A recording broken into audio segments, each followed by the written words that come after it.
Hi guys, welcome to this session in Power BI.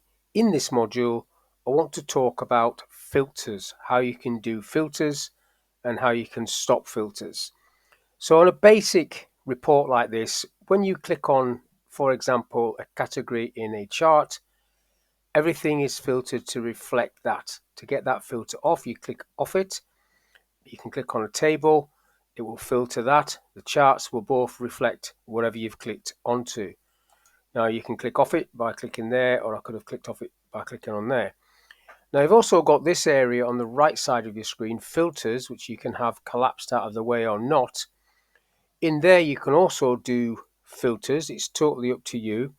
You've got advanced filters there, but normally it would be on basic filtering. Basic filtering is how you would see it in maybe Excel or Access. You would see that where you just tick things on or off, or you select everything and everything is there.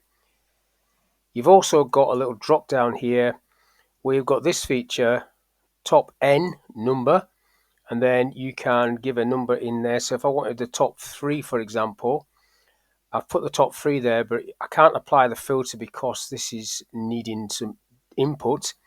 So what I want to put in there will be total profit, and then that becomes active and I can click on that and then that will filter that in place. Now, when I'm clicking outside of it, it's not bringing everything back.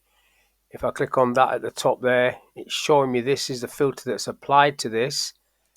But if I want to clear this off, I need to be clicking on this little clear filter button to bring all that back. Now I'm going to do a card, and on the card, I'll just not on that one though, I'll just do a separate one.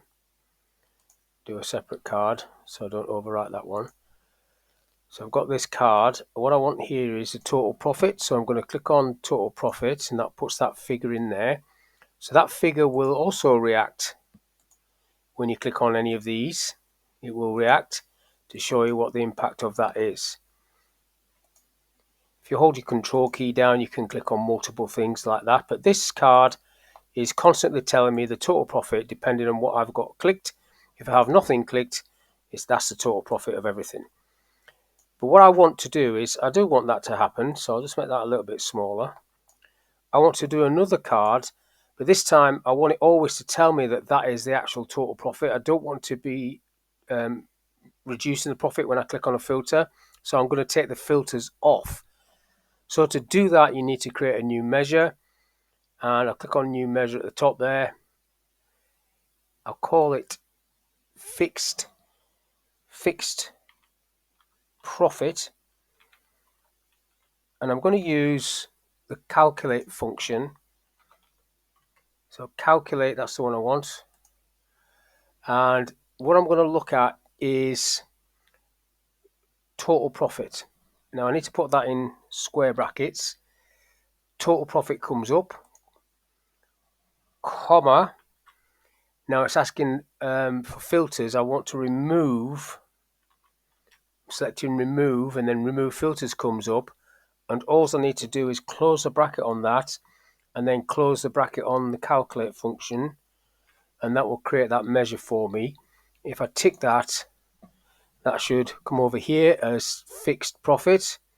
So what I do now is I create another card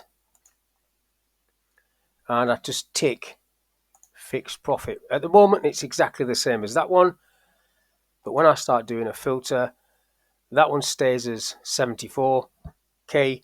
This one is now reducing. So wherever I click, if I click off that one, if I click on this, I hold my control key down and click on a couple of these or 3 or 4 of these, this one is now fixed in place, whereas that one is showing the results of the filter. So you've got quite a lot of different ways of doing filters, filtering your data. Quite easy to do, as long as you remember to click off the filter at the end to bring everything back. But you've got this option as well where you're taking filters off completely. So that's all I want to talk about in this little video. So hopefully that was of use. Thank you for your time, and I'll catch you on the next one.